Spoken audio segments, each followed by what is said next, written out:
નમસ્કાર વિદ્યાર્થી મિત્રો, વેલકમ ટુ વેબ સંકુલ. વેબ સંકુલના ડિજિટલ પ્લેટફોર્મ પર હું નિમિત પટેલ આપનું હાર્દિક સ્વાગત કરું છું આ એક બિલકુલ નવતર સિરીઝની અંદર. મિત્રો, અહીંયા આપણે સૌથી પહેલાં થોડી ઘણી માહિતી મેળવી લે, પછી આ સિરીઝની આપણે કન્ટિન્યુ કરીએ, આ લેક્ચરને આપણે કન્ટિન્યુ કરીએ. તમે જોઈ શકો છો કે અહીંયા એનસીઈઆરટી ધોરણ 8, હમણાં તમને ખબર છે કે એનસીઈઆરટીનો પ્રભાવ ઘણો બધો વધારે છે. એનસીઈઆરટી પૂછાવાના ચાન્સીસ પણ એટલા મેક્સિમમ છે. અને આપણે ગણી શકીએ કે બેઝિક, જ્યારે કોમ્પિટિટિવ એક્ઝામની તૈયારી કરતા હોય તો બેઝિક ક્યાંક ને ક્યાંક અહીંથી કરી શકાય. તો અહીંયા ધોરણ 8થી આપણે શરૂઆત કરવાની છે. હવે તમને થશે કે સાહેબ ધોરણ 6 અને ધોરણ 7 ક્યાં ગયું? તો જો ધોરણ 6ની અંદર ખાસ કરીને પંચાયતી રાજનો ટોપિક છે, તો એને આપણે નેક્સ્ટ લેક્ચરોની અંદર આપણે કવર કરી દઈશું. અને વાત રહી ધોરણ 7ની, તો ધોરણ 7ને આપણે ધોરણ 8, 9, 10, 11, 12 કરી લઈએ તો ઓટોમેટિકલી ધોરણ 7 એની અંદર ઇન્ક્લુડ થઈ જાય છે. પરંતુ મહત્વપૂર્ણ જે બાબતો આવશે ધોરણ 8થી શરૂ થશે. ધોરણ 8, 9, 10, 11 અને 12. મારી વસ્તુ એ છે કે હું દરેક વસ્તુને છેક સુધી લઈ જવાનો ટ્રાય કરીશ. હવે બીજો એક ક્વેશ્ચન એ થાય કે સાહેબ આની અંદર આપણે થિયરી ભણવાની છે કે પ્રશ્નો કરવાના છે? તો બંને કરવાનું છે. અને ઘણા બધાને એવું હોય કે ના સાહેબ એકલી તમે થિયરી ભણો, પણ એક વસ્તુ યાદ રાખજો, તમારે ત્યાં આન્સર MCQ મોડમાં આપવાના છે. એટલે કે એકલી થિયરી વાંચીને જશો પરંતુ પ્રશ્નો ખબર નહીં પડે તો પણ તકલીફ છે. કારણ કે બંધારણમાં એવું બહુ વખત થશે કે તમને એવું થશે કે ના સાહેબ અમને બધું વાંચી લીધું છે, પણ જ્યારે એનો પ્રશ્નના રૂપમાં આવે છે ને ત્યારે ખબર નથી પડતી કે શું કહેવા માંગે છે. એટલે આપણે બંને વસ્તુ ચાલીશું. બંને વસ્તુ કેવી રીતે કરીશું? પહેલા તમારા સમક્ષ હું પ્રશ્ન મૂકીશ, પ્રશ્ન પછી બુક્સમાં શું આપેલું છે, જેટલા પહેલા ચેપ્ટરની અંદર જેટલા પણ ઇમ્પોર્ટન્ટ પેરેગ્રાફ છે, ઇમ્પોર્ટન્ટ ફકરા છે, એને આપણે કવર કરી લઈશું. એટલે તમારું પહેલું ચેપ્ટરની થિયરી પણ કમ્પ્લીટ થઈ જાય અને પહેલા ચેપ્ટરની અંદરથી વિધાનવાળા જે પ્રશ્નો છે બને એટલા, તો એ પણ તમારા કવર થઈ જાય. એટલે તમારું પહેલું ચેપ્ટર આખું ડન થઈ ગયું. બરાબર? તેમાંથી વીણીને મેં પ્રશ્નો કાઢવાના ટ્રાય કર્યા છે. અને સાથે સાથે એ પણ કહેતો રહીશ કે અહીંયાથી પણ એક પ્રશ્ન બની શકે, અહીંયાથી પણ એક પ્રશ્ન બની શકે. તો એ આપણે જોવાનું છે. બરાબર? તો આપણે વધારે વેટ નથી કરતા, લેક્ચરની શરૂઆત કરી દઈએ. તો એનસીઈઆરટી ચેપ્ટર 1ની આપણે શરૂઆત કરવાની છે. એના પહેલા તમને એક સરસ મજાની માહિતી આપી દઉં. હાલમાં કોન્સ્ટેબલની ઓનલાઈન લાઈવ બેચ શરૂ થઈ છે. એના માટે એડમિશન ઓપન છે. ઓલમોસ્ટ 6 ડેમો લેક્ચર હતા એ આપણા કમ્પ્લીટ થઈ ચૂક્યા હતા. છતાં પણ તમારે જો ડેમો લેક્ચર જોવા હોય તો યુટ્યુબની પ્લેલિસ્ટમાં કોન્સ્ટેબલના ડેમો લેક્ચર આપેલા છે, એમાંથી તમે ડેમો લેક્ચર જોઈ શકો છો. તો લાઈવ બેચની અંદર જોડાવા માટે તમારે વેબ સંકુલ એપ્લિકેશન ડાઉનલોડ કરવી પડશે. અને વધારે કંઈ પણ માહિતી જોઈતી હોય તો આપણો હેલ્પલાઇન નંબર આપેલો છે, એના ઉપર તમે માહિતી મેળવી શકો છો. ઓકે, ચલો શરૂઆત આપણે કરવાની છે ધોરણ 8 અને ધોરણ 8નું ચેપ્ટર 1. અને બીજી એક વસ્તુ સમજો, અહીંયા મેં ડાયરેક્ટલી જે બુકમાં હિન્દી ફોર્મમાં આપેલું છે એ જ બુકમાંથી લીધેલું છે. એટલે આપણે ગુજરાતી અને હિન્દી બંને ભણવાનો ટ્રાય કરવાનો છે. બરાબર? એટલે તમને વધારે આઈડિયા આવી જશે. કારણ કે ઘણીવાર કેવું થાય કે બંધારણની અંદર અમુક ડાયરેક્ટલી શબ્દો હિન્દી મૂકતા હોય છે. જ્યારે પેપર તમારા હાથમાં આવે ત્યારે લોકશાહીની જગ્યાએ લોકતાંત્રિક લખેલું હોય ત્યારે તમને કન્ફ્યુઝન થાય કે સાહેબ આ તો હિન્દી ફોર્મમાં શબ્દો છે, કારણ કે ટ્રાન્સલેટ થયા વગર ડાયરેક્ટલી મૂકી દેવામાં આવતા હોય છે. તો એ બધી જ વસ્તુ માટે આપણે બંને વસ્તુ કરીશું, હિન્દી અને ગુજરાતી બંનેને કમ્બાઈન કરીને આપણે ભણવાનું છે. તો અહીંયા એક ભારતીય બંધારણની શરૂઆત, બંધારણની સમજ, આ ચેપ્ટરનું નામ છે. ફર્સ્ટ ચેપ્ટર છે ધોરણ 8. બરાબર? અને અહીંયાથી આપણે પહેલા જ ક્વેશ્ચનની શરૂઆત કરીએ એ પહેલાં બીજી એક તમને માહિતી આપી દેવીશ. આ સિરીઝ કન્ટિન્યુ કરતી વખતે સિરીઝની અંદર જેમ જેમ લેક્ચરો આવતા જશે એમ મને પણ ઘણી તકલીફ પડશે પ્રશ્નો કાઢવા, PPT બનાવી, આ તે બધી વસ્તુ. એટલે તમારો સપોર્ટ મને એવું જોઈશે. સપોર્ટનો મતલબ થાય કે મેક્સિમમ વિડીયોને શેર, મેક્સિમમ વિડીયોને લાઇક અને મેક્સિમમ કોમેન્ટ. બસ આટલી વસ્તુ મળી જાય પછી અમે સિરીઝને આગળ છેક સુધી તમારા માટે કન્ટિન્યુ કરવા માટે તૈયાર થઈ જઈશું. ઓકે, તો અહીંયાથી આપણે પહેલા ક્વેશ્ચનની શરૂઆત કરીએ. તો પહેલો ક્વેશ્ચન તમારા સમક્ષ અહીંયા મૂકેલો છે મેં. હવે આ પહેલા ક્વેશ્ચનની અંદર માત્ર આપણે સમજણ મેળવવાની છે. હું જાણું છું કે કદાચ આવડે ના આવડે, એના માટે તો ભેગા થયા છે આપણે. અને ચલો પહેલો ક્વેશ્ચન. પહેલા ક્વેશ્ચનની અંદર શું કહે છે કે નીચેનામાંથી કયું વિધાન અયોગ્ય છે? સૌથી પહેલા અહીંયા આપણે ધ્યાન દોરવાનું છે કે નીચેનામાંથી કયું વિધાન અયોગ્ય છે, એટલે કે યોગ્ય નથી.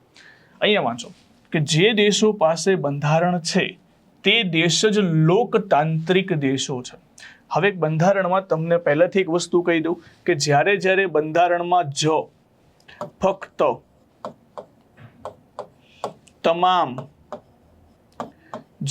ફક્ત તમામ આવા બધા જો શબ્દો જોવા મળે, સિવાય આવા બધા જો શબ્દો જોવા મળે તો તમારે સેન્ટેન્સ 2 વખત વાંચવા, બરાબર? કારણ કે એમને ક્યાંક ને ક્યાંક તમને કન્ફ્યુઝ કરવા માટે આ સેન્ટેન્સો મૂકેલા હોય છે, આ શબ્દો મૂકેલા હોય છે, બરાબર? જો અહીંયા શું કહે છે, પહેલા એવું કહે છે કે જે દેશો પાસે બંધારણ છે તે દેશ જ લોકતાંત્રિક દેશો છે. હવે સમજીએ, આપણે હમણાં ખાલી પ્રશ્ન વાંચીએ, પછી એના ઉપરથી થિયરી અને પછી આનો આન્સર આપીએ. બંધારણ દર્શાવે છે કે સમાજનું મૂળભૂત સ્વરૂપ કેવું હોવું જોઈએ. સૌથી પહેલા અહીંયા વાત કરી છે બંધારણની અને બીજી વાત કરી છે લોકતાંત્રિક દેશોની. પહેલા બંને વસ્તુ સમજીએ કે બુકમાં શું આપેલું છે, પછી હું તમને આખું એક્સપ્લેન કરી દઉં. જો અહીંયા હિન્દી ફોર્મની અંદર આ પહેલો જ ધોરણ 8ની ચોપડીનો પહેલો જ પેરેગ્રાફ છે, પહેલા જ પેજ ઉપર. એમાં શું આપેલું છે ધ્યાનથી સમજીએ. आज दुनिया के ज्यादातर देशों के पास अपना संविधान है. ઘણા બધા દેશો પાસે પોતાનું બંધારણ રહેલું છે. आमतौर पर सभी लोकतांत्रिक देश के बारे में उम्मीद की जा सकती है कि उसके पास संविधान जरूर होगा. उम्मीद की जा सकती है એનો મતલબ આપણે આશા રાખી શકીએ કે જે દેશો લોકશાહી દેશો છે એ દેશો પાસે બંધારણ હશે. ઉમ્મીદ કી જા सकती है એનો મતલબ થાય કે આશા રાખીએ કે એવા દેશો પાસે બંધારણ હશે. હવે નીચેની લાઈન જ્યારે તમે વાંચશો ત્યારે આનો આન્સર તમને મળી જશે. लेकिन इसका यह मतलब नहीं है कि जिन देशों के पास अपना संविधान होता है वो सभी लोकतांत्रिक देश ही होंगे. એટલે કે એવું નથી હોતું કે જે દેશો પાસે બંધારણ હોય એ તમામ દેશો લોકતાંત્રિક દેશ અથવા તો લોકશાહી દેશો હોય. સાહેબ કઈ ખબર ના પડી આ બંધારણને લોકશાહી જોડે શું સંબંધ છે? તો એક એક્ઝામ્પલ આપું, જો ધ્યાનથી સમજો.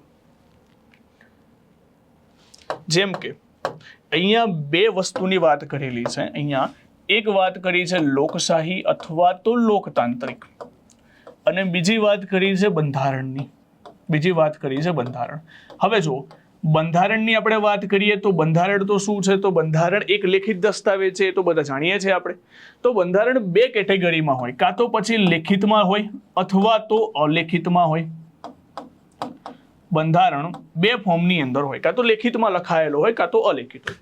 હવે લેખિતનો મતલબ શું હોય કે એક સભા દ્વારા અથવા તો સ્પેશિયલી બંધારણ બનાવવામાં આવેલું હોય, લેટેસ્ટ હોય, એને આપણે કહીએ છીએ લેખિત. અને અલેખિતનો મતલબ શું થાય કે એનો એક પ્રોપર કોઈ દસ્તાવેજ ના હોય, અલગ અલગ જગ્યાએ એનું નામ હોય, અલગ અલગ જગ્યાએ એના વિશે લખેલું હોય, તો એને અલેખિત બંધારણ કહેવાય. એનું એક્ઝામ્પલ તમને આપું એટલે વધારે આઈડિયા આવી જશે. કે જેમ કે સાહેબ આપણે લેખિત બંધારણમાં ભારતનું બંધારણ શું છે? એક લેખિત બંધારણ છે કે ભારતની સંવિધાન સભા ભેગી થઈ અને સંવિધાન સભાએ શું બનાવ્યું? ભારતનું બંધારણ બનાવ્યું. અમેરિકા પાસે પણ લેખિત બંધારણ છે. હું વાત કરું બ્રિટન પાસે શું છે? અલેખિત બંધારણ. એક પ્રોપર એમનું બંધારણ નથી, અલગ અલગ દસ્તાવેજોમાં લખેલું છે, બરાબર? તો બ્રિટન દેશ પાસે અલેખિત બંધારણ છે. હવે જો અહીંયા શું વાત કરે છે કે જે દેશો પાસે બંધારણ હોય એ દરેક દેશ લોકશાહી કહેવામાં આવશે એવું જરૂરી નથી. કારણ કે તમે જુઓ કે ઘણા બધા દેશોમાં લોકશાહી એટલે શું સાહેબ? લોકશાહી એટલે કે લોકોના હાથમાં સત્તા અથવા તો લોકો પાસે પાવર. હવે માની લો કોઈ દેશનું બંધારણ એવું કહે છે કે ભાઈ આ બંધારણની અંદર આ સત્તા રાજા પાસે રહેશે, તો શું એ દેશને લોકશાહી કહેવાય? તો ના કહેવાય. એ દેશ પાસે બંધારણ છે પરંતુ એ બંધારણમાં છેલ્લી સત્તા કોને આપી દેવામાં આવી છે? રાજાને આપી દેવામાં આવી છે. તો એ દેશ કેવો થઈ ગયો? એ દેશ થઈ ગયો રાજાશાહી. એટલે બંધારણની અંદર સત્તા કોના ઉપર આપેલી છે એના ઉપર ડિપેન્ડ કરે છે. બંધારણ તો બંને દેશનું છે. માની લો કે એક દેશે બંધારણ સત્તા આપી દીધી લોકોના હાથમાં કે ભાઈ લોકો પાસે અંતિમ સત્તા રહેશે, અને એક દેશનું બંધારણ એવું છે જેને સત્તા આપી દીધી કોના હાથમાં? તો કે રાજાના હાથમાં. તો જે દેશમાં સત્તા લોકોના હાથમાં આવે છે એને આપણે કહીશું લોકશાહી. જે દેશમાં સત્તા રાજા પાસે જાય છે એને આપણે કહીશું રાજાશાહી. હે? તો બંધારણ તો બંને પાસે છે. તો એનો મતલબ એવો નથી કે જે દેશો પાસે બંધારણ હોય એ દરેક દેશ લોકશાહી હોય. ના, રાજાશાહી પણ હોઈ શકે. ખ્યાલ આવ્યો? હું તમને આ સમજાવવા માંગુ છું કે તમારે આ રીતે વાંચવાનું રહેશે ખ્યાલ આવી ગયો? તો અહીંયાથી પહેલા પ્રશ્નનો આપણે કમ્પ્લીટલી આન્સર મળી જાય છે પહેલા પેરેગ્રાફ ઉપરથી. તો જો અહીંયા ધ્યાનથી આપણે ફરી વાંચીએ તો પહેલા પેરેગ્રાફમાં શું કહે છે કે જે દેશો પાસે બંધારણ છે તે જ દેશ લોકતાંત્રિક દેશ છે. ના સાહેબ, એ વિધાન કેવું થઈ ગયું? બિલકુલ રોંગ થઈ ગયું. બરાબર. હા, પણ જો આની અંદર થોડો ઘણો ચેન્જ કરીને એવું લખી નાખે કે જે દેશો પાસે બંધારણ છે તે દેશ સામાન્ય રીતે લોકતાંત્રિક હોય છે અથવા તો સામાન્ય રીતે લોકશાહી હોય તો વિધાન સાચું. સામાન્ય રીતે લોકશાહી હોય છે, પણ અહીંયા શું લખ્યું? તે દેશ જ લોકતાંત્રિક છે, તો ના, ખોટું. બરાબર છે? ઓકે. હવે જો બીજું સેન્ટેન્સ ઉપર આગળ વધીએ. બીજા સેન્ટેન્સ શું કહે છે કે બંધારણ દર્શાવે છે કે સમાજનું મૂળભૂત સ્વરૂપ કેવું હોવું જોઈએ. બંધારણમાં આપણને કઈ કઈ વસ્તુ બતાવે છે એની ચર્ચા કરીએ. તો પહેલી બે પેરેગ્રાફમાંથી આપણને ક્લિયર થયું.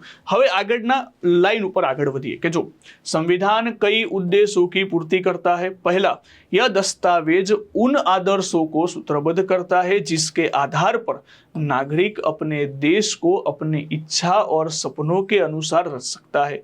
यानी संविधान बताता है कि हमारे समाज का मूलभूत स्वरूप क्या होगा. बराबर. એટલે કે આપણો સંવિધાન આપણને બતાવશે. સંવિધાન દ્વારા સૌથી પહેલી વસ્તુ એ આપણે સમજીએ કે સાહેબ આ બંધારણની અંદરથી કઈ કઈ વસ્તુ આપણને મળશે, તો એની આપણે વાત કરી દઈએ. જો બંધારણની અંદરથી સૌથી પહેલા બંધારણમાં સમાજનું સ્વરૂપ કેવું હશે. સૌથી પહેલા આપણે વાત કરીએ કે ભારત દેશ કેવો હશે. ભારત દેશનું સ્વરૂપ કેવું હશે એ પણ આપણને બંધારણમાંથી ખબર પડે કે ભારત દેશ સાર્વભૌમ દેશ હશે, ધર્મનિરપેક્ષ દેશ હશે, લોકશાહી દેશ હશે, પ્રજાસત્તાક દેશ હશે. ટૂંકમાં અહીંયાથી ખબર પડે. એના પછી સરકાર શું કરશે, સરકારના કાર્યો શું છે, સરકારના કાર્યો કયા કયા છે એનો આઈડિયા આવશે. ભારત દેશ કયો સમાજ બનાવશે અથવા તો સમાજ જોડે કોઈ પણ પ્રકારનો ભેદભાવ નહીં થાય એ બધી વસ્તુ પણ ભારતના બંધારણમાં લખવામાં આવી છે.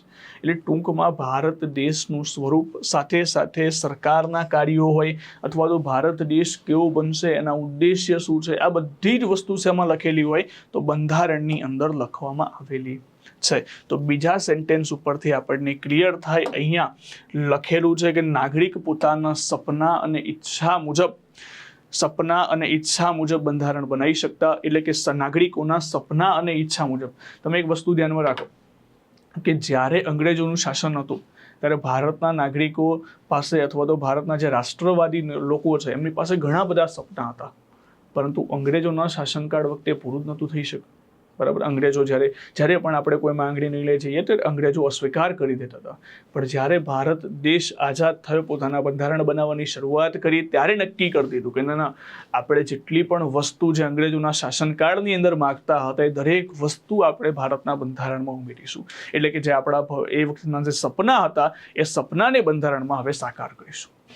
ખ્યાલ આવી ગયો? તો આટલી વસ્તુ અહીંયાથી સમજવા જેવી હતી પહેલા પેરેગ્રાફમાંથી. તો પહેલો પેરેગ્રાફમાંથી ખાલી માત્ર એ સમજવાનું હતું તમારે કે સાહેબ અહીંયાથી જે દેશો પાસે બંધારણ હોય એ દેશ લોકશાહી પણ હોઈ શકે અથવા તો રાજાશાહી પણ હોઈ શકે.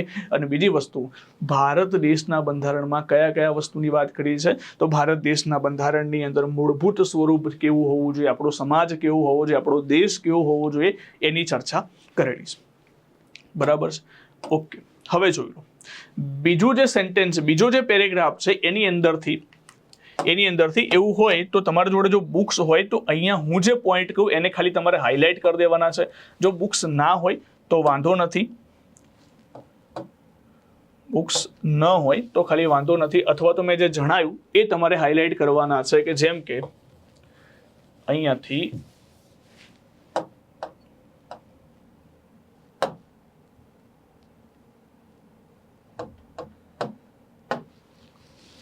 આ જે પોઈન્ટ છે લોકતાંત્રિક દેશો વાળો, એ પોઈન્ટ હાઇલાઇટ કરી દેવાનો છે. બીજી જે લાઈન છે એ સેન્ટેન્સ હાઇલાઇટ કરી દેવાનું છે.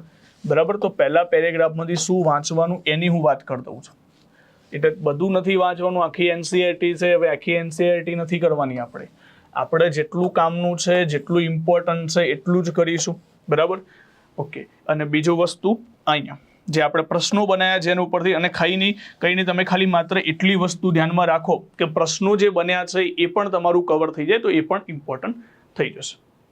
બીજો વસ્તુ જો, આમતौर पर कई समुदाय है उनके बीच में कई बातें समान होती है, लेकिन जरूरी नहीं है कि वो सारे मुद्दों पर एक दूसरे से सहमत हो। संविधान नियमों का एक ऐसा समूह है जिसको एक देश के सभी लोग अपने देश को चलाने की पद्धति के रूप में अपना सकते हैं। હવે તમે વિચાર કરો, અને તમે માની લો કે 5 મિત્રો છે, અને 5 મિત્રો ઉદાહરણ તરીકે કોઈ ફરવાનો પ્લાન બનાવે છે કે ના આપણે ક્યાંક ફરવા જઈએ અહીં તઈ, અને તો એની અંદરથી 1-2 મિત્રો એવા હશે કે છેલ્લા ટાઈમે ના પાડી દેશે કે ના હમણાં પોસિબલ નહીં થાય, આમ થઈ ગયું તેમ થઈ ગયું। હવે તમે વિચાર કરો કે આ 5 મિત્રો છે, 5 મિત્રો એક સાથે નથી થઈ શકતા, તો આ તો 140 કરોડની જનતા છે। હવે 140 કરોડની જનતાને નિયમોમાં બાંધીને રાખવી એટલે બહુ અઘરું કામ છે, અને એ વસ્તુ પુરવાર કર્યું છે આપણા ભારત દેશના બંધારણે। આજે પણ ભારત દેશનું બંધારણ 140 કરોડની જે જનસંખ્યા છે એને નિયમો મુજબ ચાલવા માટે મજબૂર કરે છે, બરાબર। એટલા માટે ભારત દેશનું બંધારણ સર્વોચ્ચ છે, એનાથી ઉપર કોઈ ના આવી શકે, કારણ કે એની અંદર જે નિયમો લખાયા છે તમામ લોકો ઉપર લાગુ પડશે। તો એક વસ્તુ વિચાર કરવા જેવી વસ્તુ એ છે કે ઘણા બધા દેશોની અંદર તો બંધારણ 8-8 વખત 9-9 વખત આખા બંધારણ બદલાઈ ગયા છે, પણ ભારત દેશનું બંધારણ એ જ ચાલે છે। હા, એમાં સુધારા થયા છે અને સુધારા કરવા પણ જરૂરી છે। કેમ જરૂરી છે? હવે માની લો કે તમે વિચાર કરો કે 1950ના લોકો ને હાલમાં સદીના લોકો એટલે કે હાલના લોકો વચ્ચે કેટલો ફેર છે। હવે ઉદાહરણ તરીકે ભારત દેશનું બંધારણ એવું બનાવી દેવામાં આવે, કઠોર બનાવી દેવામાં આવે કે ના એમાં કોઈ પ્રકારના ચેન્જીસ ના થઈ શકે, તો હમણાં નવી પેઢીને જોતા સમય એવું લાગે કે ના આખું બંધારણ બદલવું પડે એવું છે, હને। તો એટલા માટે જ્યારે આપણું બંધારણ ફ્લેક્સિબલ છે, ફ્લેક્સિબલનો મતલબ થાય કે જ્યારે નવી વસ્તુ આવે ત્યારે એની અંદર આપણે ચેન્જ કરી શકીએ। ઘણા બધા દેશોમાં કઠોર બંધારણ હોય છે કે બંધારણમાં કોઈ બદલાવ કરવાની પરવાનગી ના હોય, એટલે અંતે શું કરવામાં આવે, પછી અંતે આખું બંધારણ બદલી નાખવામાં આવે। ટૂંકમાં અહીંયા વાત કરવામાં આવે છે કે ભારત દેશનું જે બંધારણ છે એ બંધારણની અંદર દેશને ચલાવવાની પદ્ધતિ છે કે દેશ કેવી રીતે ચાલી શકે એ બધી જ વસ્તુ બંધારણમાં લખાયેલી છે। અને બીજી વસ્તુ, इसके जरिए न केवल यह तय किया जाता है कि सरकार किस तरह की होगी, बल्कि उनके आदर्शों पर भी एक साझी समझ विकसित होती है जिनकी हमेशा पूरे देश में रक्षा की जानी चाहिए, बराबर। હવે ધ્યાનથી સમજવા જેવું એ છે કે અહીંયા માત્ર બંધારણ આપણને એ નથી બતાવતું કે સરકાર કેવી રીતે ચલાવવી જોઈએ, પરંતુ એ પણ બતાવે છે કે ભારત દેશની રક્ષા કેવી રીતે કરવી જોઈએ। હવે તમે જુઓ, ઘણી બધી જગ્યાએ અલગ અલગ માંગણીઓ થતી હોય કે અલગાવવાદી એક માંગણી થાય છે કે અમે ભારત દેશમાંથી અલગ થઈ જઈશું, અમે અલગ થઈ જઈશું। તો આ વસ્તુ શું બતાવે છે? આ વસ્તુ ખરેખર ભારત દેશની રક્ષાની વાત જ નથી કરતું। ભારત દેશમાં એકતા અને અખંડિતતા છે। ભારત દેશ એક એવો દેશ છે જે અખંડ ભારત છે। આજે ક્યારેય પણ કોઈ દેશ કોઈ રાજ્ય એવું કહી શકે ના અમે ભારત દેશમાંથી અલગ થઈ જઈશું, તો એ પોસિબલ નથી। કે ભારત એક એવો દેશ છે, અખંડ ભારત છે, જેમાં એકતા રહેલી છે। અખંડિતતા અથવા તો અખંડતા શબ્દ બોલવામાં આવે છે, બરાબર। તો આટલી વસ્તુ તમારે અહીંયાથી ધ્યાન રાખવાની છે। બીજા પેરેગ્રાફમાંથી કોઈ ઇમ્પોર્ટન્ટ નથી, ખાલી આટલા પોઈન્ટ ધ્યાનમાં રાખજો। ચલો, ઓકે। તો પહેલા પેરેગ્રાફમાંથી એક જ ક્વેશ્ચન મળે એવો હતો આપણને, પછી બીજા પેરેગ્રાફ ઉપર બીજા ક્વેશ્ચન ઉપર આગળ વધીએ। અહીંયા ક્વેશ્ચન છે કે 1934માં ખાલી જગ્યા એ પ્રથમ વખત બંધારણ સભાની માંગણી કરી। અહીંયા અલગ અલગ પાર્ટીના નામ લખેલા છે, સ્વરાજ પાર્ટી, ફોરવર્ડ બ્લોક, સામ્યવાદી પક્ષ કે ભારતીય રાષ્ટ્રીય કોંગ્રેસ। તો જો 1934, આ 1934ની અંદર પ્રથમ વખત બંધારણ સભાની માંગણી રાખનાર કોણ હતું? તો ભારતીય રાષ્ટ્રીય કોંગ્રેસ।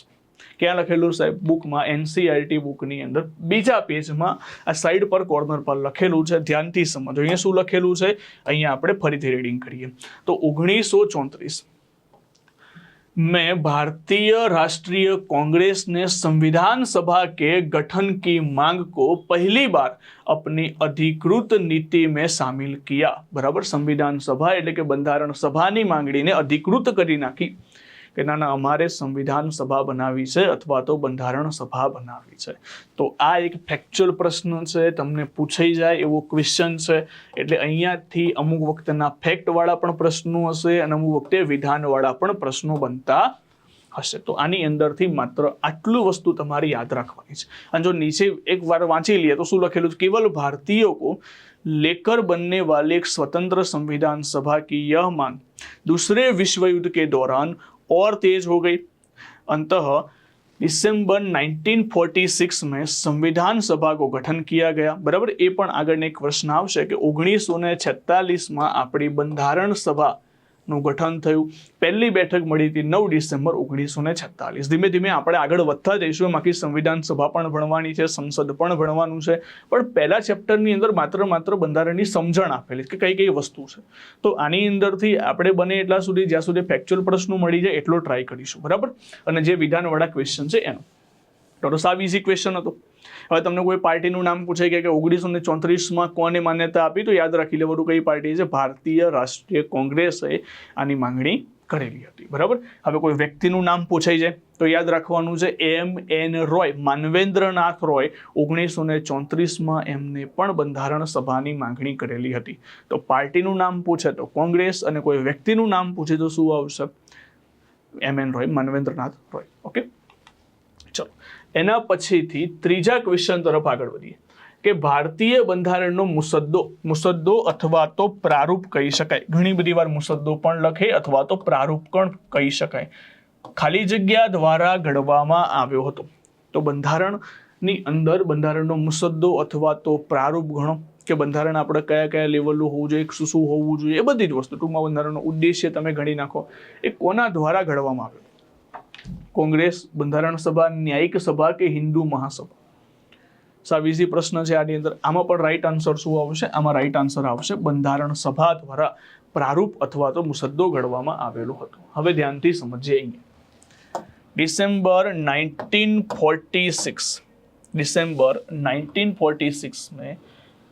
1946 से नवंबर 1949, 26 नवंबर 1949 के बीच संविधान सभा के स्वतंत्र भारत के लिए एक नए संविधान का प्रारूप तैयार किया गया।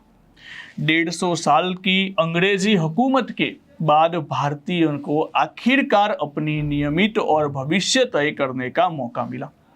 संविधान सभा के सदस्य ने स्वतंत्रता के संघर्ष के उपजे महान आदर्शों को ध्यान में रखते हुए इस काम को गंभीरता से अंजाम दिया और संविधान सभा के कामों के बारे में आ पछी अहींयाथी जे सेंटेन्स आवे छे ए आपणे अधूरुं पण अहींयाथी एक वस्तु समजो। अहींयाथी प्रश्न क्यांथी निकळ्यो, प्रश्न अहींथी निकळ्यो के बंधारण सभानी कामगीरी કેટલાથી કેટલા વર્ષો સુધી હતી, તો 1946 થી શરૂઆત થઈ। હું તારીખ પણ લખી દઉં, અહીંયા નથી આપી પણ તારીખ પણ 9 ડિસેમ્બરે આ પહેલી બેઠક મળે છે, ત્યારથી લઈને 26 નવેમ્બર 1949 સુધી સંવિધાન સભા માટે એટલે કે બંધારણ સભા માટે બંધારણ ઘડવાનું કાર્ય થયું। આ બંધારણ ઘડવાનું કાર્ય થયું એની અંદર તમે વિચાર કરો કે આપણે અંગ્રેજો પાસે ઘણા સમયથી માંગણી કરતા હતા કે અમને બંધારણ સભા બની આપવામાં આવે, અમારું પોતાનું બંધારણ હોય, તો કેટલું લાગણીશીલ વસ્તુઓ છે। આપણને હાલમાં તો બહુ નોર્મલ લાગે આ બધી વસ્તુ, પણ એ લોકો માટે ઘણું લાગણીશીલ વસ્તુ છે, કારણ કે 150 વર્ષ સુધી એવરેજ અહીંયા લખેલું છે કે 150 વર્ષ સુધી અંગ્રેજી હુકુમત રહી, हिंदी पण વધારે હતી, પણ આપણે અહીંયા લખેલું છે એટલે માનીએ છીએ કે 150 વર્ષ સુધી અંગ્રેજી હુકુમત એટલે કે અંગ્રેજોનું શાસન રહ્યું। ત્યારે આપણે ઘણી બધી માંગણીઓ કરી હતી, છતાં પણ અંગ્રેજો દ્વારા માંગણીઓ સ્વીકારવામાં નથી આવતી। અને છેલ્લે તમે વિચાર કરો કે ભારતના લોકો દ્વારા ભારતનું બંધારણ ઘડાય તો એ ઘણો ઇમોશનલ મુમેન્ટ પણ હોઈ શકે, અને એની અંદર બરાબર યોગ્ય રીતે કામ કરવું એ પણ સૌથી મોટી વસ્તુ રહી। અને એ સમયની અંદર પાછું એ પણ સહન કરવું કે બે દેશો અલગ અલગ થશે, એક દેશ બનશે ભારત અને બીજો દેશ બનશે પાકિસ્તાન, છતાં પણ એટલું કમ્પ્લીટ બંધારણ બનાવવામાં આવ્યું। જ્યારે અન્ય દેશની વાત કરીએ તો અન્ય દેશનું બંધારણ બન્યું 1956ની અંદર, છતાં પણ હજુ સુધી કંઈ નક્કી નથી એમાં, બરાબર। હજુ સુધી બંધારણમાં ચેન્જીસ થતા જાય છે, પણ આપણું ભારત દેશનું બંધારણ એક વખત બન્યું છે અને એ પણ કમ્પ્લીટ રીતે બનાવવામાં આવ્યું છે। 2 વર્ષ 11 મહિના 18 દિવસ લાગ્યા છે, રાત દિવસ મહેનત કર્યા બાદ આ બંધારણ ઘડીને તૈયાર થયેલું છે। ઓકે, તો અહીંયાથી આ ખાલી એક ક્વેશ્ચન તમારે યાદ રાખવાનું છે। એના પછી ક્વેશ્ચન નંબર 4, નીચેનામાંથી યોગ્ય વિધાન તમારે પસંદ કરવાનું છે। જો આ થોડુંક બંધારણથી અલગ લેવલનો પ્રશ્ન છે, પણ બુકમાં આપેલું। જો એક સમુદાયનું બીજા સમુદાય પર વર્ચસ્વને અંતઃ સામુદાયિક વર્ચસ્વ કહેવામાં આવે છે। એક સમુદાયનું બીજા સમુદાય ઉપર વર્ચસ્વ, ઓકે, કોઈ ચોક્કસ સમુદાયના લોકો વચ્ચે વર્ચસ્વ હોય એને આંતર સામુદાયિક વર્ચસ્વ કહેવામાં આવે છે। આ થોડોક અલગ લેવલનો પ્રશ્ન છે, પણ સમજાવું છું। હવે જો આ બંને વિધાનો છે ને, બંને વિધાનો કેવા છે, અયોગ્ય છે। ઉલટા સુલટી કરી દીધું છે. એક ઉદાહરણ તરીકે માની લો કે બે સમુદાય છે. સમુદાય જેમ કે એક સમુદાયની અંદર સમુદાય કોઈ પણ પ્રકારના હોય. માની લો કે છોકરાનો એક સમુદાય છે, એટલે એક સમુદાય છે છોકરાનો વર્ગ છે અને બીજો છે છોકરીનો વર્ગ. હવે આ બંને સમુદાય છે માની લો. અને હવે ઉદાહરણ તરીકે છોકરીની સંખ્યા 3 છે અને છોકરાની સંખ્યા 50 છે. તો અહીંયા કોનો સમુદાય વધારે થઈ ગયો? છોકરાનો સમુદાય વધારે થઈ ગયો, છોકરીનો સમુદાય ઓછો થઈ ગયો. તો જો છોકરાના જે સમુદાય છે, છોકરા જે છે એ છોકરીઓ ઉપર જ્યારે વર્ચસ્વ જમાવે, વર્ચસ્વનો મતલબ થાય કે માની લો કે આજે એક ઉદાહરણ પણ આની અંદર આપેલું છે. ઉદાહરણ તરીકે જ્યારે બહુમતીનો કોઈ નિર્ણય લેવાનો થાય તો પેલા ક્લાસમાં કેવું હોય કે ક્લાસની અંદર ઉદાહરણ તરીકે અહીંયા ગેમ પણ આપવામાં આવી છે. માની લો છોકરાઓ એવું કહે છે કે ક્રિકેટ રમીએ, અને ક્રિકેટ રમીએ. એક ઉદાહરણ પણ એવી રીતે આપવામાં આવ્યું છે ક્રિકેટનું,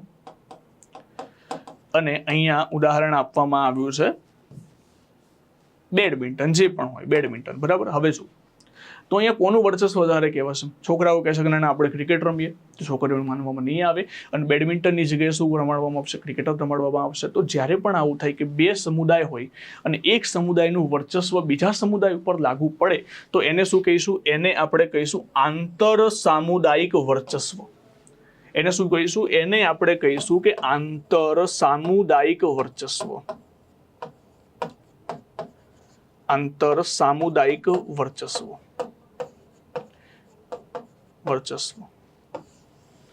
ઇન્ટર કમ્યુનિટી, બરાબર. ઇંગ્લિશમાં એને કહીશું આપણે ઇન્ટર કમ્યુનિટી. તો એનો મતલબ થાય એક સમુદાય વધારે છે અને બીજા સમુદાય ઉપર જ્યારે પણ વર્ચસ્વ કરે એને કહેવાય આંતર સામુદાયિક વર્ચસ્વ. બીજો મતલબ શું લખેલું છે કે એક જ સમુદાયના લોકો. હવે માની લો કે હવે અહીંયા છોકરા છોકરીની વાત કરતો જ નથી, પણ અહીંયા એક જ સમુદાય, એટલે કે આ એક જ સમુદાય છે. આ એક જ સમુદાયની અંદર માની લો કે 25 જણા એવું કહે છે અને 20 જણા કંઈક બીજું કહે છે, 25 જણા ક્રિકેટ રમવાનું કહે છે અને 20 જણા બેડમિન્ટન રમવાનું કહે છે. તો એક જ સમુદાયની અંદર જ્યારે બીજા લોકોનું વર્ચસ્વ હોય તો એને આપણે કહીશું અંતઃ સમુદાયિક વર્ચસ્વ, ઇન્ટ્રા કમ્યુનિટી. અંતઃ તો અહીંયા આવશે અંતઃ. એક જ સમુદાય હોય તો અંતઃ આવશે, અને બે સમુદાય હોય તો આવશે આંતર. બરાબર. આ બંને વસ્તુ તમે યાદ રાખજો. હજુ સુધી કોઈ આવો પ્રશ્ન નથી પૂછાયો, પણ આપણે દરેક શક્યતાઓને માનીને ચાલીશું કે ગમે ત્યાંથી પ્રશ્ન કાઢે ધોરણ 8ના પહેલા ચેપ્ટરમાંથી તમને આવડશે. બરાબર. જો અહીંયાથી પૂછ્યું તો ઓકે. તો જો અહીંયાથી હવે આની અંદર સમજી ગए. જો संविधान का महत्वपूर्ण कार्य है, संविधान का महत्वपूर्ण कार्य है कि ये दबदबा के एक समुदाय द्वारा दूसरे समुदाय के ऊपर भी हो सकता है, जिसके आंतर सामुदायिक એટલે કે इंटर कम्युनिटी वर्चस्व कहता है. इंटर कम्युनिटी वर्चस्व कहते हैं. એટલે કે એક સમુદાય બીજા સમુદાય ઉપર જ્યારે પણ વર્ચસ્વ રાખે તો એને કહેવાય આંતર, અને એક જ સમુદાય આવે તો શું આવે? અંતઃ. બરાબર. તો આટલી વસ્તુ યાદ રાખજો. અહીંયા જો લખેલું છે या फिर एक ही समुदाय के भीतर कुछ लोग दूसरे लोगों को दबा सकते हैं, जिसे हम अंतः सामुदायिक એટલે કે इंट्रा कम्युनिटी वर्चस्व कहते हैं. એટલે બે સમુદાય તમારે સિમ્પલ યાદ રાખી લો. બે સમુદાય આવે તો આંતર, અને એક જ સમુદાય આવે તો અંતઃ. બરાબર. હજુ સુધી નથી પૂછાયું, પણ આવું કદાચ પૂછાય તો ધ્યાનમાં રાખજો. ચલો એના પછી ક્વેશ્ચન નંબર 5. ક્વેશ્ચન નંબર 5માં લખેલું છે કે સંઘવાદ વિશે કયું યોગ્ય વિધાન છે? સંઘવાદ શું છે સાહેબ? સંઘવાદ વિશે કયું વિધાન યોગ્ય છે? સંઘવાદનો અર્થ કેન્દ્ર પાસે જ સત્તા અને અધિકાર હોય છે. સંઘવાદનો અર્થ શું થાય? તો સંઘવાદનો અર્થ થાય કેન્દ્ર પાસે જ સત્તા અને એનો અધિકાર, એવો પહેલો ઓપ્શન કહે છે. બીજા ઓપ્શનમાં આપેલું છે સંઘવાદનો અર્થ એકથી વધુ સ્તર પર સરકાર હોવી. સંઘવાદ અંતર્ગત રાજ્ય એ કેન્દ્રના માત્ર પ્રતિનિધિ હોય છે કે આપેલ તમામ વિધાન યોગ્ય છે. હવે ધ્યાનથી સમજો. અહીંયા વાત કરવામાં આવી છે સંઘવાદની. અહીંયા શેની વાત કરવામાં આવી છે? સંઘવાદ. હવે સાહેબ સંઘવાદ શું છે એના વિશે થોડું ઘણું પહેલા બુકમાં જોઈ લઈએ, પછી હું તમને સમજાવવાનો ટ્રાય કરું. જો સંઘવાદની અંદર શું આવશે? સંઘવાદ એટલે કે ફેડરલિઝમ. इसका मतलब है कि देश में एक से ज्यादा स्तर पर सरकारों का होना। हमारे देश में राज्य स्तर पर भी सरकारें हैं और केंद्र स्तर पर भी सरकारें हैं और पंचायत राज व्यवस्था के शासन में तीसरा स्तर है। हवे जोई लो तो संघवादનો मतलब શું થાય? સંઘવાદ એટલે ફેડરલિઝમ। સંઘવાદનો मतलब એવો થાય કે અલગ અલગ સ્તર ઉપર અલગ અલગ સરકારો, જેમ કે તમે જુઓ કેન્દ્ર સરકાર હોય, બીજી સરકાર આવે રાજ્ય સરકાર અને ત્રીજી સરકાર આવે સ્થાનિક સરકાર। તો ત્રણ પ્રકારની સરકારો છે। હવે બીજો વસ્તુ એ પણ સમજો કે સરકારો બનાવવાથી સંઘવાદ થઈ જાય એવું નથી, પરંતુ આ સરકારોને કાયદો બનાવો અથવા તો એમની પાસે પાવર પણ હોવો જોઈએ। જો પાવર ના હોય તો પણ સંઘવાદ ના કહી શકાય।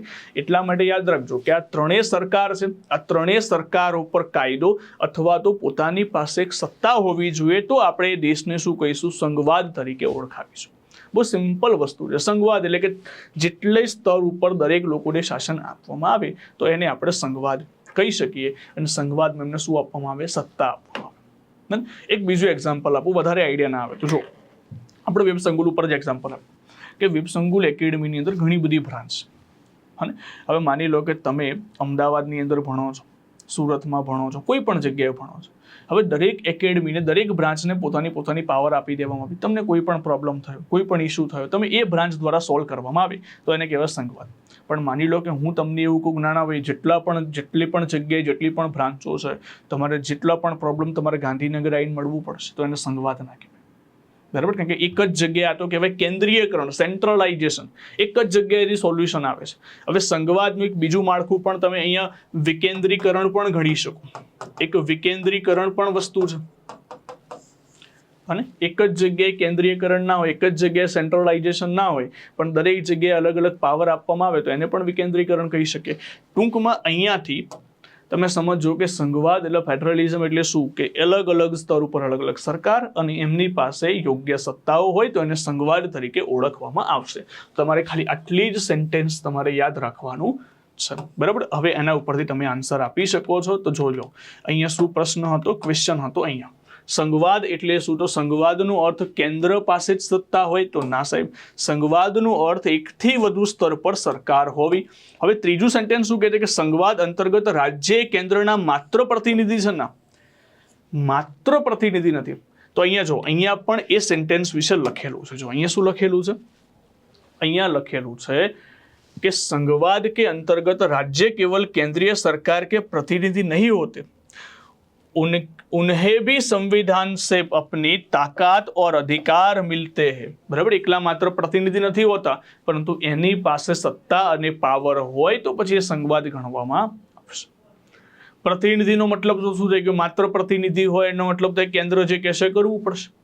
राज्यना हाथमां कोई पावर नहीं तो एवुं नहीं कि राज्य पासे पोतानी शक्ति पण अथवा तो पोतानी सत्ता पण जोवा मळे छे।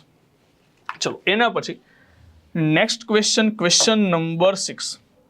બંધારણ સભા દ્વારા વયસ્ક મત અધિકાર સિદ્ધાંતનો સ્વીકાર કરી સામાન્ય માણસ લોકશાહી સરકારની સ્થાપના કરી શકે, આ વાક્ય કોના દ્વારા કહેવામાં આવ્યું છે?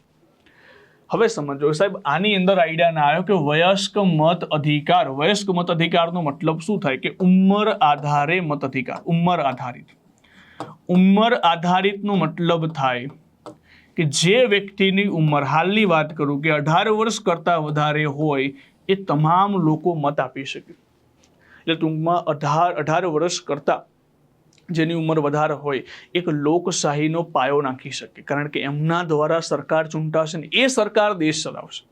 એટલા માટે એવું કહી શકાય કે સામાન્ય માણસ લોકશાહી સરકારની સ્થાપના કરી શકે। આ વાક્ય કોના દ્વારા કહેવામાં આવ્યું છે? ગાંધીજી, જવાહરલાલ નહેરુ, સરદાર વલ્લભભાઈ પટેલ કે એ કે અય્યર? તમે બધા જ હશો કે ના સાહેબ આ જવાહરલાલ નહેરુ પણ બરાબર લાગે, ગાંધીજી પણ બરાબર લાગે, પણ રાઈટ આન્સર આવશે એ કે અય્યર સાહેબ દ્વારા કહેવામાં આવેલું છે। એનસીઈઆરટી ની અંદર અહીંયા કોર્નર પર માત્ર ને માત્ર ફેક્ચ્યુઅલ ડેટા અહીંયા લખેલા છે। जब संविधान सभा ने सार्वभौमिक वयस्क मत अधिकार के सिद्धांत को स्वीकृति दी तो सभा के सदस्य ए के अय्यर ने कहा था कि यह कदम आम आदमी और लोकतांत्रिक शासन की सफलता में गहरी आस्था और इस विश्वास पर आधारित है कि वयस्क मताधिकार के जरिए लोकतांत्रिक सरकार की स्थापना की जाएगी। એટલે ટૂંકમાં જ્યારે વયસ્ક મતાધિકારની જ્યારે વાત રાખવામાં આવી, હું પહેલાની વાત કરું ને તો પહેલા મત આપવા માટે એ વખતે ભારતની અંદર એવરેજ 10% લોકો મત આપી શકતા હતા. હું પહેલા વાત કરું એના પહેલા તો 1909, 1919 આ બધી જગ્યાએ પહેલી વખત ક્યાંક મત આપવાની શરૂઆત થઈ હતી. 1909માં અપ્રત્યક્ષ રીતે, 1919માં પ્રત્યક્ષ રીતે ચૂંટણીની શરૂઆત થઈ, એમાં મત આપવાની પરવાનગી આપી હતી. અને એ પણ કેટલા ટકા લોકોને? એ પણ 10% લોકોને જ મત આપવાની પરવાનગી હતી ભારત દેશમાં. હવે 10% લોકો કયા કયા? જે શિક્ષણ ક્ષેત્રે આગળ હોય, જે પૈસા ટકે સુખી હોય, એવા લોકોને માત્ર 10% લોકો ભારતમાં એવા લોકો હતા જેમને ખાલી મત આપવાની પરવાનગી હતી. ટૂંકમાં બાકીના 90% લોકોને મત આપવાની પરવાનગી નથી. એટલે એવું કહી શકો કે 10% લોકો જે ડિસિઝન લેશે એ વેલિડ ગણવામાં આવે, હે ને? એટલે 90% લોકોના વેલિડ નતા ગણાતા. એટલા માટે સંવિધાન સભા અથવા તો બંધારણ સભામાં મોટો મુદ્દો બની ગયો, કહી દેવામાં આવ્યું કે ના, હવે 18 વર્ષ કરતા વધારે, એટલે એ વખતે 21 વર્ષ કરી હતી, પછી હાલમાં કેટલા વર્ષ છે? 18 વર્ષ. તો 18 વર્ષ કરતા, હું હાલની તબક્કે વાત કરું કે 18 વર્ષ કરતા જેની વધારે ઉંમર છે એ દરેક લોકો મત આપી શકે છે અને ભારત દેશમાં એક લોકશાહીની સ્થાપના કરી શકે. તો અહીંયાથી આ એકે અય્યરનું ખાલી સેન્ટેન્સ તમે યાદ રાખજો. એના પછી બંધારણ મુજબ સરકારના અંગ કયા કયા છે? ધારાસભા, કારોબારી, બંધારણ સભા, લોકશાહી કે ન્યાયતંત્ર? આ પણ એક સરસ મજાનો પ્રશ્ન તમે ગણી શકો કે સરકારના અંગો. તો સરકારના અંગોમાં આપણે ગણીએ છીએ ધારાસભા, કારોબારી અને ન્યાયતંત્ર. એટલે 1, 2 અને 5 આનો સાચો આન્સર આવશે. ધારાસભા, કારોબારી અને ન્યાયતંત્ર શું છે? સરકારના અંગ છે. હવે સાહેબ આ 3 શું છે એ થોડી ઘણી માહિતી મેળવીએ. જો સૌથી પહેલા સરકારના અંગ, સરકારના અંગ કયા કયા છે? એક છે ધારાસભા, બીજો છે કારોબારી અને ત્રીજું છે ન્યાયતંત્ર. અને હવે સિમ્પલ ભાષામાં તમે સમજો. ઉદાહરણ તરીકે ધારાસભાનું કાર્ય શું છે? ધારાસભાનું કાર્ય છે કાયદો બનાવવાનું. શું કાર્ય છે? કાયદો બનાવવાનું કાર્ય છે. કાયદો બનાવવાનું, તો લો બનાવવાનું, કાયદો બનાવવાનું, તો કાયદો બનાવી દીધો. અને તો ધારાસભા શું કરશે? કાયદો બનાવશે.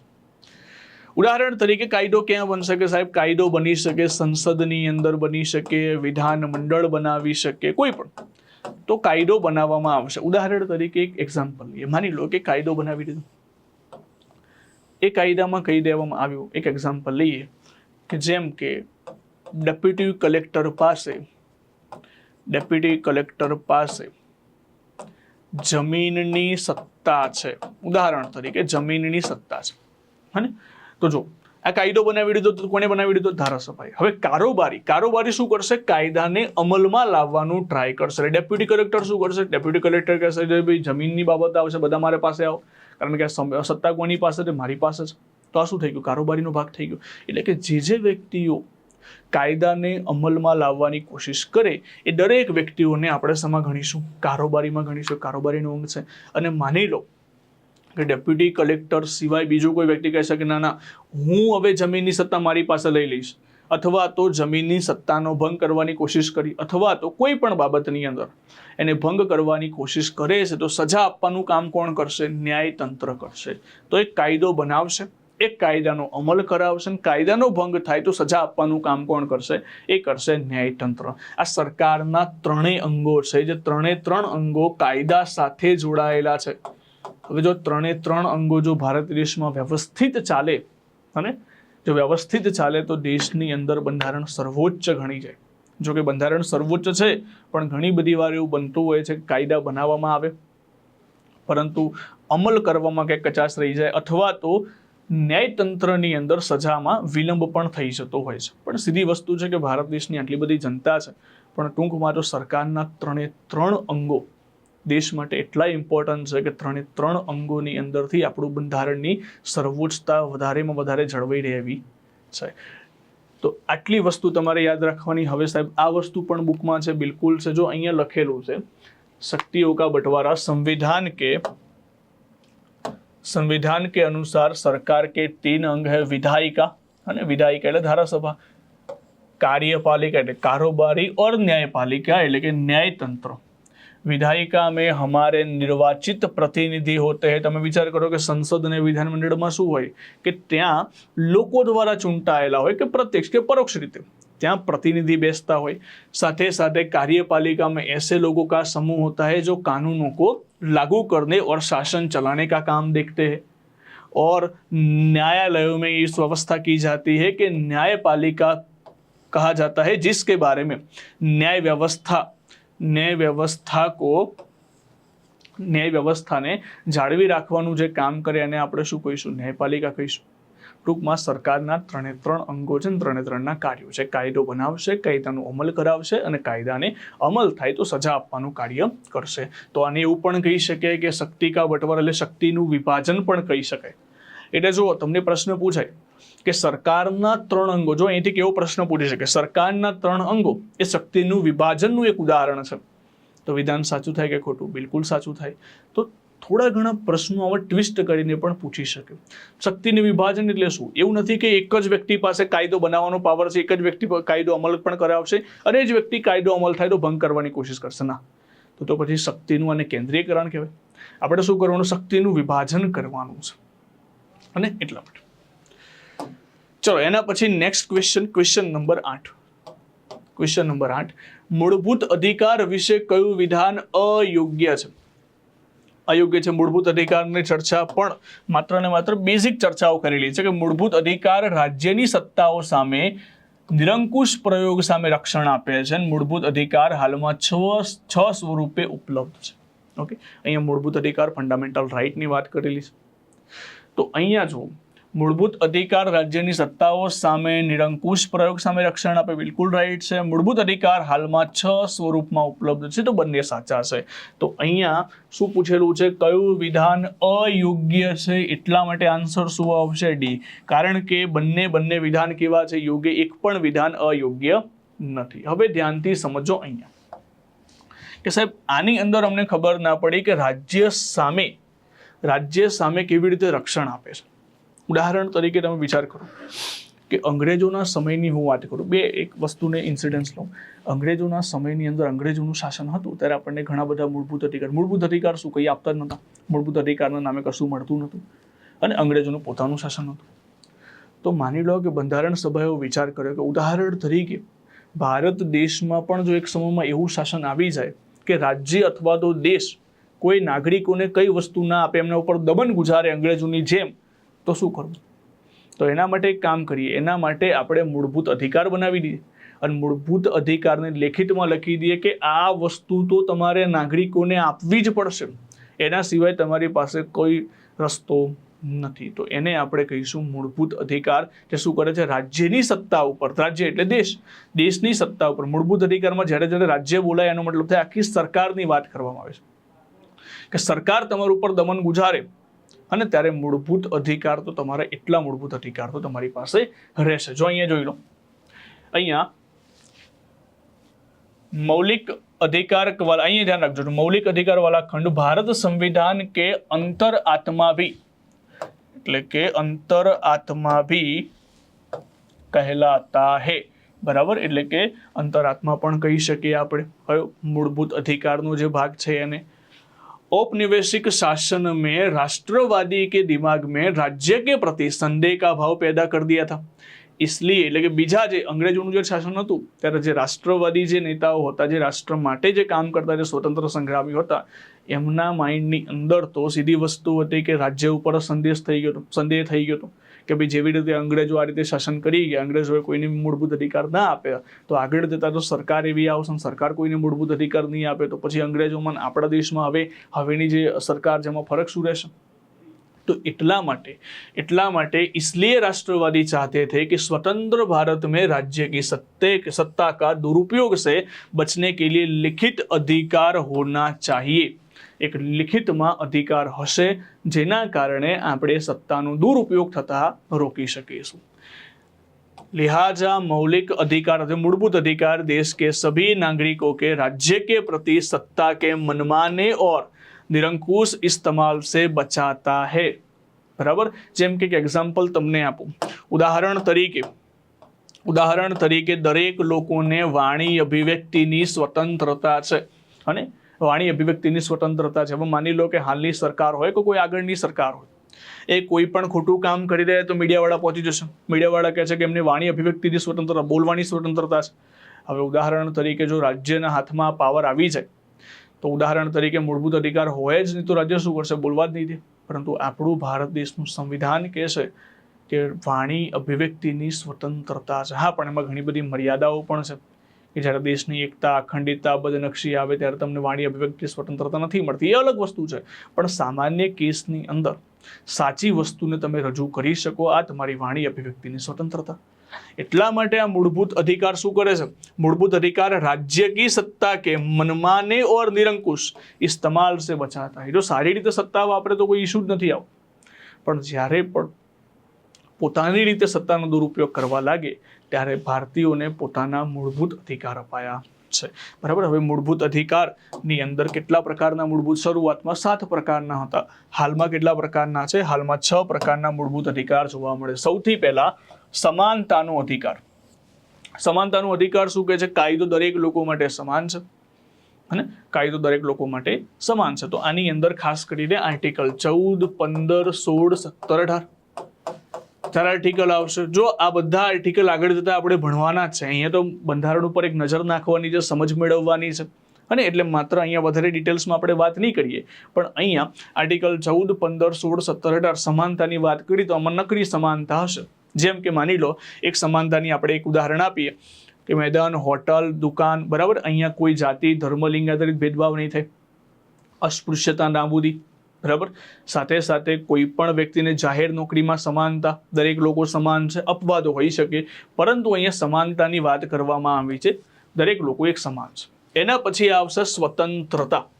સ્વતંત્રતામાં કેવી સ્વતંત્રતા આવે? મેં હમણાં જ વાત કરતી હતી કે વાણી અભિવ્યક્તિની સ્વતંત્રતા છે ને, બરાબર। એના પછી ધરપકડ થઈ ગઈ, એની જોડે ધરપકડ કરી દેવામાં આવી તો 24 કલાકમાં મેજિસ્ટ્રેટ સમક્ષ હાજર થવાની એની સ્વતંત્રતા છે। એક ગુનો કરી દીધો તો ફરીથી એ જ ગુના માટેની સજા ના મળી શકે, એની પણ એની પાસે સ્વતંત્રતા છે। તો આ સ્વતંત્રતાઓ આપવામાં આવેલી છે। એના પછી શોષણ વિરોધી અધિકાર। શરૂઆતમાં જે મનુષ્ય વ્યાપાર કરવામાં આવતો હતો, મનુષ્ય તસ્કરી કરવામાં આવતી હતી, અને માણસોની ગુલામી બોલાતી હતી, ગુલામ બનાવવામાં આવતા હતા, તો એ બધી વસ્તુઓને પ્રતિબંધ કરી દેવામાં આવ્યું છે। તમારી જોડે કોઈ પણ પ્રકારનું શોષણ પણ નહીં કરી શકાય, તમારી જોડે સમાનતા રાખવામાં આવશે, તમને સ્વતંત્રતા પણ મળશે, તમને શોષણ પણ તમારી જોડે થશે નહીં, બરાબર। એના પછી તમને ધાર્મિક સ્વતંત્રતા પણ પ્રાપ્ત છે। ભારત દેશની અંદર આસ્થા એક બહુ મોટી વસ્તુ છે, એટલા માટે ધાર્મિક સ્વતંત્રતા તમારે જે ધર્મમાં માનવું હોય એમાં માની શકો છો, જે ધર્મનો પ્રચાર પ્રસાર કરવો હોય એની પણ તમારી પાસે સ્વતંત્રતા છે। એના પછી સાંસ્કૃતિક અને શૈક્ષણિક અધિકાર। મેં તમને હમણાં જ સમજાવી દીધું, ઘણી બધી વાર એવું બનતું હોય કે બહુમતી ધરાવતા લોકો લઘુમતી ઉપર અત્યાચાર કરે, તો એના માટે લઘુમતી માટે પણ આપણે અધિકારો રાખવામાં આવ્યા છે કે લઘુમતી પણ પોતાની ભાષા, લિપિ અને સંસ્કૃતિ જાળવી શકે, તો એ વસ્તુ પણ તમને અહીંયા જોવા મળે છે। અને સાહેબ, જ્યારે તમે બીમાર પડો ત્યારે ક્યાં જાઓ? ડૉક્ટર પાસે જાઓ કે નહીં ડૉક્ટર પાસે? તો માની લો કે તમને કોઈ બીમારી હોય તો એ ડૉક્ટર પાસે તમે જવાના છે, એ ડૉક્ટર પાસે તમે જવાના, પણ જે વ્યક્તિને બંધારણની બીમારી હોય તો મારી પાસે નથી આવવાનું। બંધારણની બીમારી હોય તો ક્યાં જશે? તો બંધારણની બીમારી હોય તો આર્ટિકલ 32 એટલે કે સંવૈધાનિક ઉપચાર કા અધિકાર, એટલે કે બંધારણીય ઇલાજનો અધિકાર। એટલે માની લો કે આગળ આપણે જોયા કે અધિકારો ટોટલથી લઈને મૂળભૂત અધિકારો 14 થી 30 સુધીના જે અધિકારો છે એમાં તમને કોઈ વસ્તુ નથી મળતી કે તમારી જોડે સમાનતા નથી થતી, એટલે કે સમાનતાથી લાભ નથી મળતો, સાથે સાથે તમને સ્વતંત્રતા નથી મળતી, ધાર્મિક બાબતોમાં તમને રોકવામાં આવે છે, તો આ બધી વસ્તુ માટે તમને એક જ જગ્યાએ ઇલાજ મળશે। આર્ટિકલ 32 હેઠળ સુપ્રીમ કોર્ટમાં તમારે પહોંચી જવાનું, સુપ્રીમ કોર્ટ તમારો ઇલાજ કરશે। કેવી રીતે ઇલાજ કરશે? 5 અલગ અલગ પ્રકારની ટેબ્લેટ આપશે, એટલે કે 5 અલગ અલગ પ્રકારની રીટ આપશે। એક હશે બંદી પ્રત્યક્ષીકરણ, હેબિયસ કોર્પસની રીટ આપશે, મેન્ડેમસ પરમા આદેશની રીટ આપશે। આ બધી અલગ અલગ પ્રકારની કોવોરન્ટો છે, પ્રતિષેધ છે, ઉત્પ્રેષણ છે, આ બધી અલગ અલગ પ્રકારની રીટ આપીને તમારો ઇલાજ કરશે। ટૂંકમાં કહેવાનો મતલબ એ છે કે તમારા મૂળભૂત અધિકારનું જો ઉલ્લંઘન થયું, તમે ક્યાં જઈ શકો? તો સુપ્રીમ કોર્ટની અંદર. અને એટલા માટે એને પાછું બંધારણમાં મૂળભૂત અધિકાર બનાવી દેવામાં આવે છે. એટલે શું છે? સંવિધાનિક ઉપચાર કા અધિકાર. એના પછી ક્વેશ્ચન નંબર 9, ધર્મ નિરપેક્ષતા એટલે શું સાહેબ? ધર્મ નિરપેક્ષતા કોને કહેવાય? ભારત દેશ ધર્મનિરપેક્ષ દેશ છે. તો ધર્મનિરપેક્ષ કોને કહીશું આપણે? જે રાજ્યોનો અધિકૃત ધર્મ હોય, કે રાજ્યની પાસે પોતાનો ધર્મ હોય. જેમ કે તમે જુઓ ઘણી બધી ઇસ્લામિક કન્ટ્રીઝ, સાઉદી અરેબિયા છે, પાકિસ્તાન છે, તો રાજ્યનો પોતાનો ધર્મ છે, અધિકૃત ધર્મ તરીકે સ્વીકાર કરેલો છે. પછી જે રાજ્યો પાસે અધિકૃત ધર્મ ના હોય, જેમ કે ભારત દેશનો કોઈ પોતાનો ધર્મ નથી, પરંતુ ભારત દેશમાં જેટલા પણ લોકો રહે છે એ દરેક ધર્મોનું ભારત દેશ સન્માન કરે છે. એવું નહીં કરે કે કોઈ એક ધર્મને પ્રોત્સાહન આપશે ને બીજા ધર્મને પ્રોત્સાહન નહીં આપે. તો એવી જે વિચારધારા હોય, એવી વિચારધારાને આપણે કહીએ છીએ ધર્મ નિરપેક્ષતા. બરાબર? એટલે આનો આન્સર શું આવશે? બી સાચો આન્સર હશે. જે રાજ્ય ધર્મ વિરોધી હોય તો એ તો વિધાન બિલકુલ ખોટું છે. અહીંયા જો धर्म निरपेक्ष नो अर्थ शू थाय? धर्म निरपेक्ष राज्य वह होता है जिसमें राज्य अधिकृत रूप से किसी भी धर्म को राजकीय धर्म के रूप में बढ़ावा नहीं देता. इसके बारे में हम अगले अध्याय में विस्तार से पढ़ेंगे. जो आ पहलू चैप्टर है ने, पहलू चैप्टर में मात्र ने मात्र बेसिक वस्तुनी बात करीश. જેમ જેમ ચેપ્ટર આગળ આવતા જશે એ ડિટેલ્સમાં આપણે ભણતું જવાનું છે. જેમ કે આના પછી જે બીજું ચેપ્ટર છે ને માત્ર ધર્મનિરપેક્ષતા ઉપરનું ચેપ્ટર છે.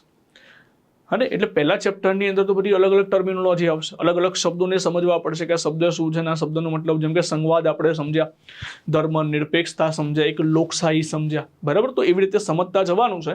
પછી ધીમે બધી જ વસ્તુ જે આપણે ભણવાની છે બધી જ વસ્તુ આવશે.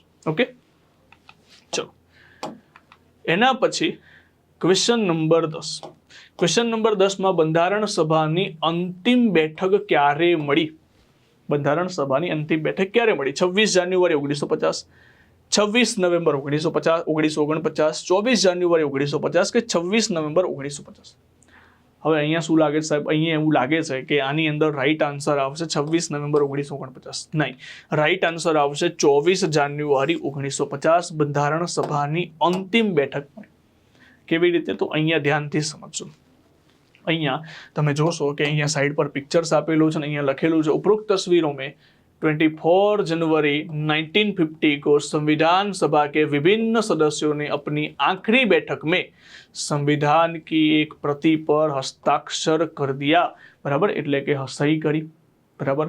આ બંધારણ સભાની અંતિમ બેઠક 24 જાન્યુઆરી 1950 ના રોજ.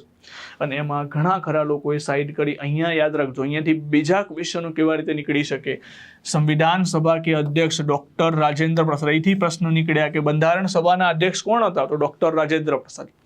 બીજો પ્રશ્ન તમને એમ પૂછે, ખાદ્ય એવં કૃષિ મંત્રી જયરામ દાસ દોલતરામ. બરાબર? ખાદ્ય અને કૃષિ મંત્રી કોણ હતા? તો જયરામ દોલતરામ. અને બીજો પ્રશ્ન તમને પૂછે કે સ્વાસ્થ્ય મંત્રી હેલ્થ મિનિસ્ટર કોણ આવશે? રાજકુમારી અમૃત કૌર.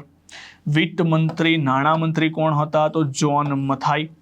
સરદાર વલ્લભભાઈ પટેલ ઉપ પ્રધાનમંત્રી, નાયબ વડાપ્રધાન. બરાબર? અને બાબુ જગજીવન રામ જે હતા એ શ્રમ આયોજન મંત્રી પણ હતા. બરાબર? તો આ બધા જ લોકોએ પોતાના હસ્તાક્ષર કર્યા. અહીંથી ફેક્ચ્યુઅલ પ્રશ્નો નીકળવાનું બની શકે કે પહેલા 8મા ચેપ્ટર એટલે કે 8મા ધોરણના પહેલા ચેપ્ટરમાંથી કે ભાઈ પહેલા નાયબ વડાપ્રધાન કોણ હતા, પહેલા કૃષિ મંત્રી કોણ હતા, પહેલા વિત્ત મંત્રી એટલે કે નાણાં મંત્રી કોણ હતા. બરાબર? આ ટાઈપના ક્વેશ્ચન બની શકે. તો એ ફેક્ચ્યુઅલ પ્રશ્નો તમે ખાલી યાદ રાખી લેજો. બરાબર? તો 8મા ચેપ્ટરની અંદર એવરેજ 8મા ધોરણનું પહેલા ચેપ્ટરમાં એવરેજ 5 થી 7 પેજ છે. હવે 6 થી 7 પેજની અંદર આપણે જે મેજર જે પ્રશ્નો કદાચ બની શકે એવા પ્રશ્નોની પૂરેપૂરી સંભાવના લઈ લીધી. એટલે NCERTની અંદર હું એવું માનું છું કે તમે આટલું કરો છો કે જેટલું મેં કરાયું, એના પ્રશ્નો જોઈ લીધા, એના શબ્દો સમજી લીધા, તો એટલું વસ્તુ ઇનફ છે. હવે જો તમારી બુક્સમાંથી વાંચવું હોય તો બુક્સમાંથી પણ વાંચી શકો, અથવા તો વિડીયો લેક્ચર જોઈને પણ તમે આરામથી સમજી શકો છો. તો અહીંયા એક ચેપ્ટરની અંદરથી નાનકડા ચેપ્ટરમાંથી આપણે 10 પ્રશ્નો લીધા છે. જ્યારે મોટા ચેપ્ટર્સ આવતા જશે એમ મેક્સિમમ પ્રશ્નો આપણે લેતા રહીશું. બરાબર? પણ મેં તમને પહેલાં કીધું એ પ્રમાણે આ સિરીઝની અંદર તમારો મેક્સિમમ સપોર્ટ મને જોશે કે મેક્સિમમ વિડીયોને લાઇક, મેક્સિમમ વિડીયોને શેર અને મેક્સિમમ કમેન્ટ. જો તમને જે પણ પ્રતિસાદ હોય, વિડીયો ગમે હોય તો તમે લાઇક, શેર અને ચેનલને સબસ્ક્રાઇબ ના કરી હોય તો ચેનલને સબસ્ક્રાઇબ કરી દો. તમારે કોમેન્ટ અવશ્ય કરો, જેના કારણે મને આઈડિયા આવે કે હવે આમાં કયા પ્રકારે ચેન્જ લઈને આવે છે. જય હિન્દ, જય ભારત.